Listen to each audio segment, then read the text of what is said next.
ग्रामीण रुग्णालय लोणार इथे भेट दिली असता इथले वैद्यकीय अधिकारी हे आठवड्यातून 1 किंवा 2 दिवस येतात, अकोल्याला राहतात, अकोल्याहून अपडाऊन करतात, आठवड्यातून 2 दिवस। मग हा कारभार चालतो कसा हेच बघण्यासाठी आम्ही इथे आलो। आणि आजही कालही नव्हते, आजही ते हजर नाहीत।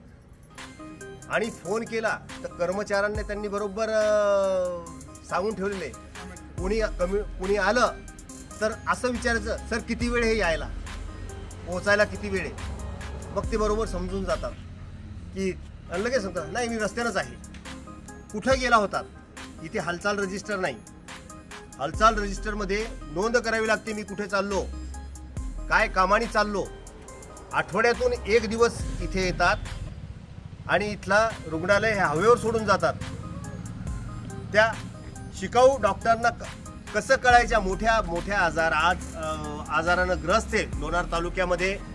अतिवर्षा झालेली, अति पाऊस झालेला आहे, यामुळं अनेक आजारांचं संकट या सामान्य लोकांवर आलेलं आहे।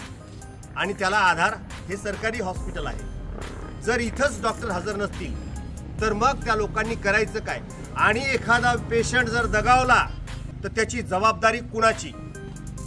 त्या वैद्यकीय अधिकाऱ्याची, त्या शिकाऊ डॉक्टरची का कुणाची? हे याकडे गांभीर्याने शासनानं प्रशासनानं लक्ष द्यायला पाहिजे, लोकांच्या जीवाशी खेळू नये, माझी हीच विनंती आहे। मी डॉक्टर गोपाल वशिरे, शिवसेना उद्धव बाळासाहेब ठाकरे पक्षाचे जिल्हा संघटक।